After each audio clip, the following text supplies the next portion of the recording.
Good morning. આપણે ગયા લેક્ચરમાં જે ચેપ્ટર નંબર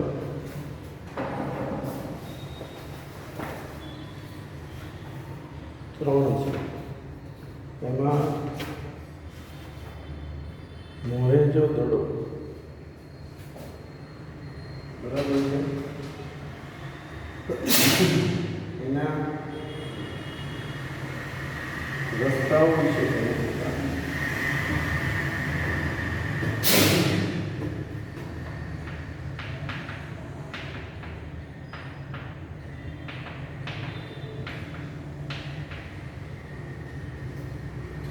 મોહેંજો-દડોની ચર્ચા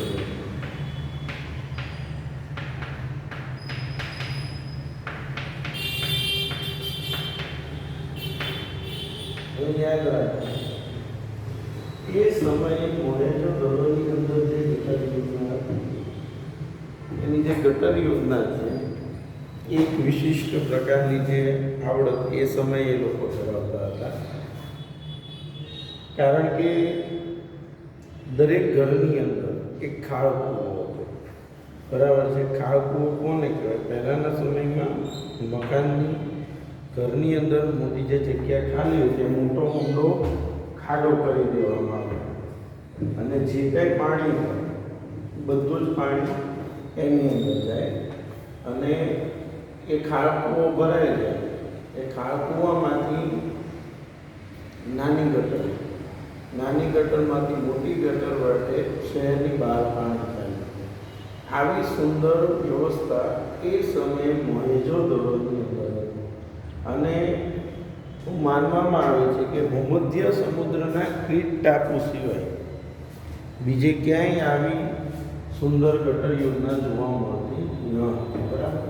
તો મોહેંજો-દડોની ગટર યોજના, તો આ યોજના આ નગર રચનાનું વિશિષ્ટ લક્ષણ એ ગટર યોજના છે. આવી ગટર યોજના સમકાલીન સભ્યતાઓમાં એ સમયે જે બીજી બધી જે સંસ્કૃતિ હતી તેમાં ભૂમધ્ય સમુદ્રના ક્રીટના ટાપુ સિવાય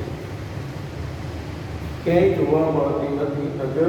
નગરમાંથી ગંદા પાણીના નિકાલ માટે ગટર બનાવવામાં આવી હતી. દરેક મકાનમાં એક ખાળકૂવો હતો. આવી સુવ્યવસ્થિત ગટર યોજના પરથી લાગે છે કે તે સમયે સુધરાય જેવી કોઈ કાર્યક્ષમ વ્યવસ્થા છે. આ ગટર યોજનાઓ પરથી લાગે છે કે એ સમયે સુધરાયની કોઈ એક ચોક્કસ વ્યવસ્થા હશે. બરાબર છે. અને કહી શકાય કે તેઓ સ્વચ્છતા તેમજ આરોગ્યના ઊંચા ખ્યાલો ધરાવતા છે. એ લોકો એ સમયે સ્વચ્છતાના આગ્રહી છે તો જ આવી સુંદર ગટર વ્યવસ્થા હોય છે. બરાબર છે. ત્યારબાદ જાહેર સ્નાનાગર. હવે જાહેર સ્નાનાગર એટલે આમ આપણે જેને આજની ભાષામાં સ્વિમિંગ પુલ કહીએ. બરાબર. તો એ સમયે પણ બરાબર વિશાળ સ્નાનાગર મળી આવ્યું છે. નાહવા માટેનું એક મોટું આવો જેને કહેવાય કે સ્વિમિંગ પુલ હોય એવું મળી આવ્યું છે. અહીંથી વિશાળ સ્નાનાગર મળી આવ્યું છે. સ્નાન કુંડમાં સ્વચ્છ પાણી દાખલ કરવા માટે અને ગંદુ પાણી બહાર કાઢવા માટેની વ્યવસ્થા. સ્વચ્છ પાણી દાખલ કરવા અને ગંદુ પાણી બહાર કાઢવા માટેની પણ એક વ્યવસ્થા હતી. ગરમ પાણીની વ્યવસ્થા હશે અને વસ્ત્રો બદલવા માટે ઓરડીઓ મળી આવે. ત્યાં ગરમ પાણીની વ્યવસ્થા હશે. જેમાં જે સ્વિમિંગ પુલમાં શું સ્વચ્છ પાણી અંદર આવે અને ગંદુ પાણી બહાર જાય જે સિસ્ટમ, એવી સિસ્ટમ એ સમયે અહીંયા પણ જોવા મળતી હતી. બરાબર. અને સાથોસાથ અહીંના લોકો ત્યાં ગરમ પાણીની વ્યવસ્થા છે અને વસ્ત્રો બદલવા માટેની ઓરડીઓ પણ મળી આવે. ધાર્મિક પ્રસંગે અહીંના લોકો આ સ્નાનાગરનો ઉપયોગ કરતા છે. ધાર્મિક પ્રસંગોમાં આ જાહેર સ્નાનાગરનો ઉપયોગ થતો હશે એવું માનવામાં આવે છે. પછી જાહેર મકાન. જાહેર મકાનો એટલે આજે આપણે જેની કમ્યુનિટી હોલ કહીએ છીએ કે જ્યાં બધી સભાઓનું એનું આયોજન થાય અથવા નાટકો અહીંયા બધું જોવા જઈ શકાય. નાટકો ને બધું જે થાય અથવા કોઈ પણ સ્કૂલના કાર્યક્રમો તો આવા જે મોટા જાહેર મકાનો પણ મળી આવ્યા છે. જો મોહેંજો-દડોમાંથી જાહેર ઉપયોગી એવા 2 મકાનો મળ્યા. તેનો ઉપયોગ સભાખંડ કે મનોરંજન, સભાખંડ માટે કે મનોરંજન ખંડ માટે, વહીવટખંડ કે રાજ્યના કોઠાર તરીકે, કા સભાખંડ તરીકે, કા મનોરંજન ખંડ તરીકે, અથવા તો રાજ્યના કોઠાર અનાજનો એનો સંગ્રહ કરવા માટેના ગોડાઉન હશે એવું માનવામાં આવે છે. મકાનોની એક હરોળ અહીંથી મળી આવે છે. મકાનો લાઈનમાં હોય ને હરોળ, એક સરખા મકાનોની મોટી લાઈન છે અને હરોળ ઉપરથી એવું લાગે છે કે આ જે મકાનો છે એ સૈનિકો માટેની બેરેક હશે. બેરેક એટલે લાઈનમાં મકાનો હોય, બેરેક એટલે બટાલિયન, બરાબર. તો કે ત્યાં સૈનિકો રહેતા હશે એના માટે આવા મકાનો બનાવ્યા છે એવું જોવા મળે છે, પણ જાણવા મળે છે.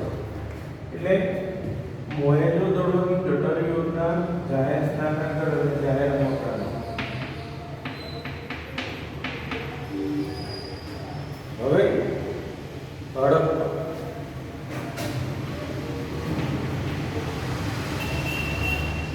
હડપ્પાની વાત કરીએ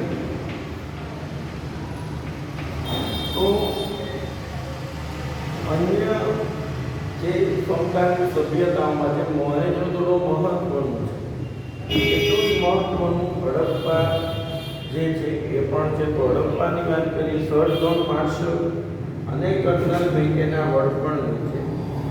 1921માં દયારામ સાહનીએ પંજાબના મોન્ટેગોમરી જિલ્લામાં આવેલા હડપ્પા પાસેથી ભારતીય સભ્યતાના અતિ પ્રાચીન અવશેષોની શોધ કરી. સર જોન માર્શલ અને કર્નલ મેકે.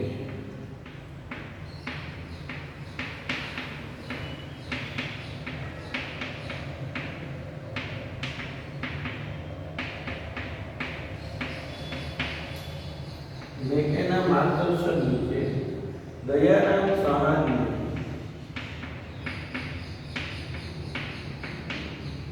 પંજાબના મોન્ટેગોમરી જિલ્લામાં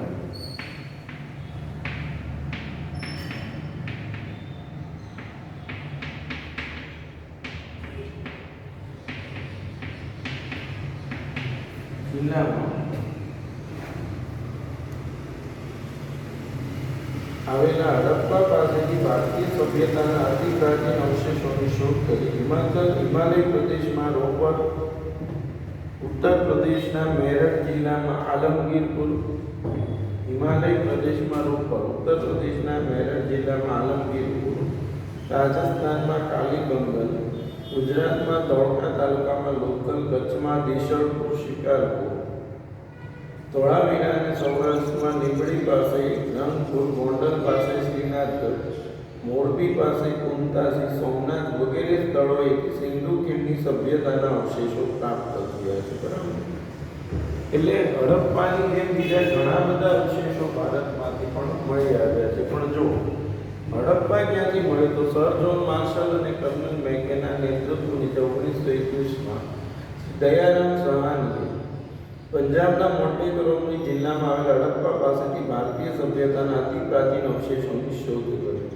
હિમાલયમાં રોપર, ઉત્તર પ્રદેશમાં મેરઠ જિલ્લામાં આલમગીરપુર, રાજસ્થાનમાં કાલીબંગન, ગુજરાતમાં ધોળકા તાલુકામાં લોકલ, કચ્છમાં દેશળપુર, શિકારપુર, ધોળાવીરા અને સૌરાષ્ટ્રમાં નીબડી પાસે રંગપુર, ગોંડલ પાસે શ્રીનાથગઢ, મોરબી પાસે કુંતાસી, સોમનાથ વગેરે સ્થળોએથી સિંધુ ખીણની સભ્યતાના અવશેષો પ્રાપ્ત થયા છે. સપ્ત સિંધુ નદીઓનો પ્રદેશ એ આપણા દેશની સંસ્કૃતિનો પ્રદેશ છે. સપ્ત સિંધુ, જ્યાં 7 નદીઓનો સંગમ થાય છે, સપ્ત સિંધુ પ્રદેશ. બરાબર છે. ઝેલમ, ચિનાબ, બિયાસ, રાવી, સતલુજ, બરાબર છે. આ જે નદીઓ છે, આ નદીઓનો જે પ્રદેશ છે, સપ્ત સિંધુ નદીઓનો પ્રદેશ એ આપણા દેશની સંસ્કૃતિનો પ્રદેશ છે. આ પ્રદેશમાં જે સંસ્કૃતિ ખીલી હતી તે સિંધુ ખીણની સંસ્કૃતિ કહેવાય છે. એટલે કે અહીંયા હડપ્પા એટલે કે સિંધુ, સપ્ત સિંધુ નદીઓનો પ્રદેશ એ આપણી સંસ્કૃતિનો પ્રદેશ કહેવાય છે.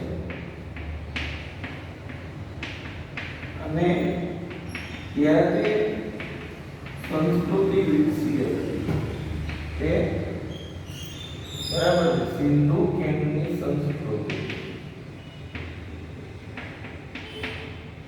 તરીકે ઓળખાય છે. સપ્ત સિંધુ નદીઓનો પ્રદેશ એ આપણી સંસ્કૃતિનો એક પ્રદેશ કહેવાય છે. ત્યાં જે સંસ્કૃતિ હતી એ સિંધુ ખીણની સંસ્કૃતિ તરીકે ઓળખાય છે. સૌપ્રથમ આ સંસ્કૃતિના અવશેષો હડપ્પા સ્થળેથી મળી આવેલા, તેથી તેને હડપ્પીય સંસ્કૃતિ હોય. સિંધુ ખીણની જો કે હડપ્પીય બંને એક જ છે, કારણ કે સૌપ્રથમ જે અવશેષો છે એ હડપ્પાથી મળી આવેલા હતા અને એટલે એને હડપ્પીય સંસ્કૃતિ તરીકે પણ ઓળખવામાં આવે છે. બરાબર છે. આ સ્થળેથી પાષાણના અને તાંબાના, એક પથ્થરના અને બીજા તાંબાના ઓજારો મળી આવ્યા છે, ચીજવસ્તુઓ વગેરે મળી આવ્યા છે. તેથી તેને તામ્ર પાષાણ, તાંબુ અને પથ્થર બંનેના ઓજારો મળી આવ્યા એટલે એને તામ્ર પાષાણ સંસ્કૃતિ પણ કહે છે. હડપ્પીય સમયનું નગરોનું આયોજન સુવ્યવસ્થિત હતું. તેના મોટા કોઠારો અને કિલ્લેબંધી નોંધપાત્ર. હડપ્પીય સમયનું નગર આયોજન બહુ વ્યવસ્થિત હતું અને તેના મોટા કોઠારો અને કિલ્લેબંધી નોંધપાત્ર છે. તેઓ અલંકારો ધારણ કરવાના શોખીન હશે તેવા પુરાવાઓ. એ સમયે એ લોકો અલંકારોના શોખીન હશે, બધા અલંકારો, બધા સોના ચાંદીના આભૂષણોના શોખીન હશે એવું જે અવશેષો મળ્યા એના ઉપરથી લાગે છે. બરાબર. હવે જે આવે છે ધોળાવીરા, તો કે ધોળાવીરા કચ્છના ભચાઉ તાલુકામાં ખદીર બેટમાં, કચ્છના ભચાઉ તાલુકામાં ખદીર બેટમાં ઉત્ખનન દરમિયાન એક વિશાળ નગર મળી આવ્યું છે. બરાબર છે. ધોળાવીરા તો જો ભુજથી લગભગ, હવે ધોળાવીરાની વાત કરીએ છીએ તો ધોળાવીરા ભુજથી લગભગ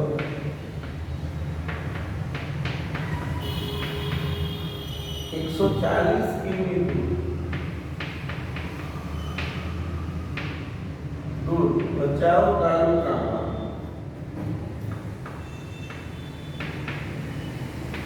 તાલુકાના મોટા રણમાં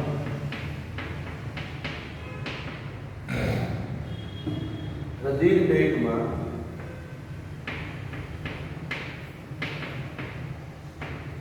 ધોળાવીરા ગામથી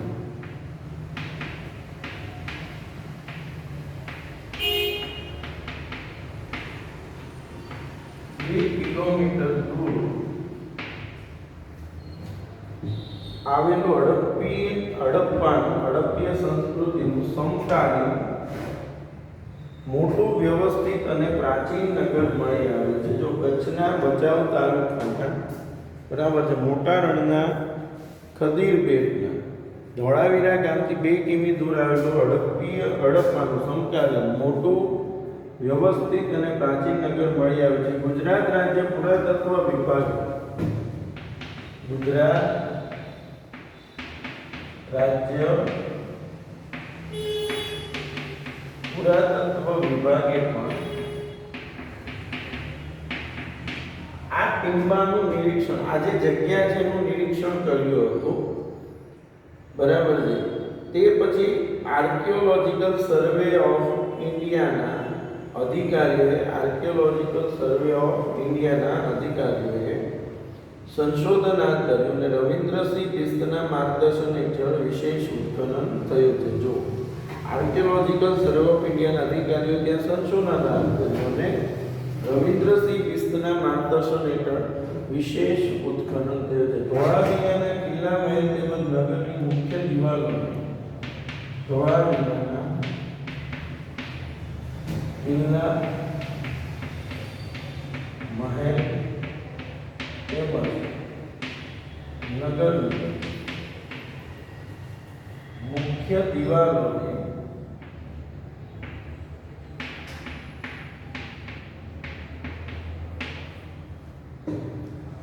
જે સફેદ રંગ કરવામાં આવ્યો છે તેના અવશેષો મળી આવ્યા છે કે આ જે કિલ્લાઓ છે એને સફેદ રંગ કરવામાં આવ્યો છે એવા પણ અવશેષો મળી આવ્યા છે. નગરની કિલ્લેબંધીની મજબૂત સુરક્ષા વ્યવસ્થા છે. નગરમાં કિલ્લેબંધી મોટા કિલ્લા જે આખા નગરને પડતો કિલ્લો છે જેથી દુશ્મનો આવી શકે નહીં. બરાબર.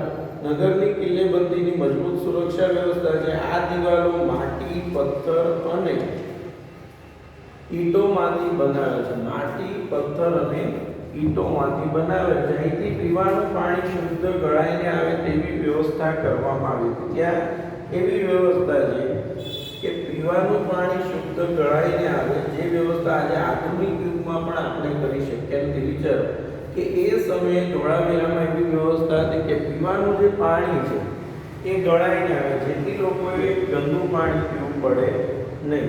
તો એ વ્યવસ્થા એ સમયે કરી હતી કે આજે પણ આપણે કરી શકીએ નથી. પાણીના શુદ્ધિકરણની આ વ્યવસ્થા અદ્ભુત છે. બરાબર છે. એટલે આ ધોળાવીરાની વાત કરીએ તો ધોળાવીરા પછી આવે છે લોથલ. લોથલ આપણે અમદાવાદથી નજીક. બરાબર છે. લોથલ અમદાવાદ જિલ્લાના ધોળકા તાલુકામાં આવેલ છે. અમદાવાદ જિલ્લા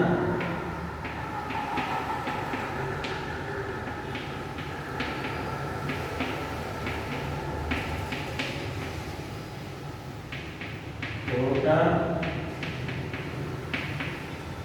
તાલુકામાં આવેલ છે. બરાબર. લોથલ ધોળકા તાલુકાના ભોગાવો અને સાબરમતી એ બે નદીઓની વચ્ચે ભોગાવો અને સાબરમતી એ બે નદીઓની વચ્ચેનો પ્રદેશ છે.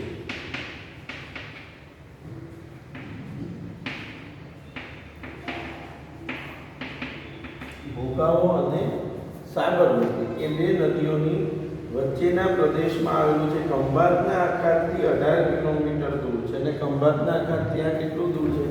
18 કિલોમીટર. તેમાંથી માનવ વસાહતના 3 થરો મળ્યા છે.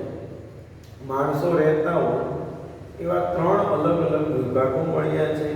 બરાબર છે. નગરના પૂર્વ છેડે નીચાણવાળા ભાગમાં ભરતીના સમયે, યાદ રાખો, નગરના પૂર્વ છેડે, બરાબર છે, ભરતીના સમયે નીચાણવાળા ભાગમાં ભરતીના સમયે એટલે કે દરિયામાં જ્યારે પાણી આવે, ખાડીમાં પાણી આવે અખાતમાં, ત્યારે ભરતીના સમયે, બરાબર છે, વાહન લાંગરવા માટે મોટો ડોકયાર્ડ બાંધવામાં આવ્યો હતો. વાહન લાંગરવા માટે શું બાંધ્યો હતો? ડોકયાર્ડ, જેને ધક્કો કહેવામાં આવે છે. વાહન લાંગરવા માટે મોટો ધક્કો બાંધવામાં આવ્યો હતો. આ લોથલની વિશેષતા છે. આ ધક્કો વખારો, દુકાનો, આયાત નિકાસના પુરાવા વગેરે દર્શાવે છે. આ ધક્કો વખારો, દુકાનો, આયાત નિકાસના પુરાવા. લોથલ તે સમયે ભારતનું સમૃદ્ધ બંદર હશે.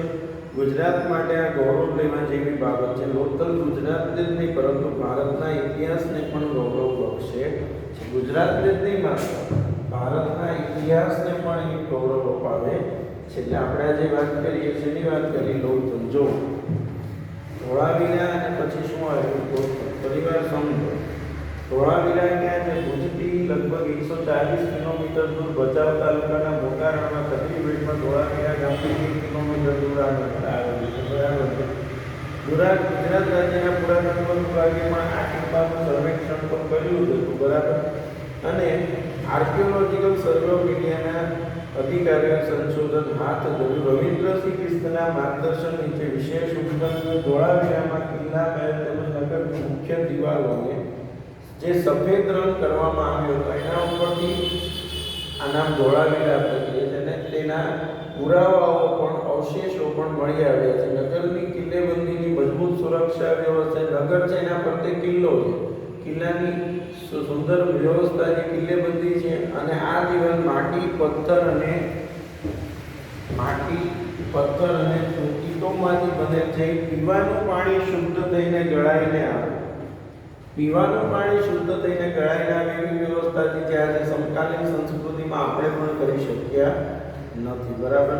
અને પાણીની શુદ્ધિકરણની આ જે વ્યવસ્થા છે એ અદ્ભુત છે, વિશિષ્ટ છે. પછી લોથલ અમદાવાદ જિલ્લાના ધોળકા તાલુકામાં આવેલ છે. લોથલ ધોળકા તાલુકામાં ફુગાવો અને સાબરમતી એ બે નદીઓની વચ્ચેનો પ્રદેશમાં આવેલું છે. ખંભાતના ખાતેથી 18 કિલોમીટર દૂર આ યાદ રાખવાનું છે, બરાબર છે. તેમાંથી માનવ વસાહતના કેટલા સ્થળ મળી આવ્યા છે? 3. અને પૂર્વના છેડે, બરાબર છે, પૂર્વના છેડે નીચાણવાળા ભાગમાં ભરતીના સમયે વહાણ લાગવા માટે મોટો ધક્કો ડોકયાર્ડ બાંધવામાં આવ્યો. આ લોથલની વિશેષતા છે. આ ધક્કો વખારો, દુકાનો, આયાત નિકાસના પુરાવાઓ વગેરે દર્શાવે છે. લોથલ તે સમયે ભારતનું એક સમૃદ્ધ બંદર હશે. ત્યાંથી જે અવશેષો મળ્યા છે એના ઉપર એવું લાગે છે કે એક સમયે આ ભારતના વેપાર ઉદ્યોગ ધંધાનું એક મોટું બંદર હશે. ગુજરાત માટે આ ગૌરવ લેવા જેવી બાબત છે. લોથલ ગુજરાતને જ નહીં પરંતુ ભારતના ઇતિહાસને પણ ગૌરવ બક્ષે છે, બરાબર છે. તો આજે આપણે જે ભણ્યા, પહેલાં મોહેંજો-દડો, પછી લોથલની વાત કરી, ધોળાવીરાની વાત કરી અને હડપ્પા. હવે આવતા લેક્ચરમાં આપણે મૌર્યકાલીન સ્તૂપ ને સ્તૂપ વિશે બધી માહિતી મેળવીશું, બરાબર છે. Thank you.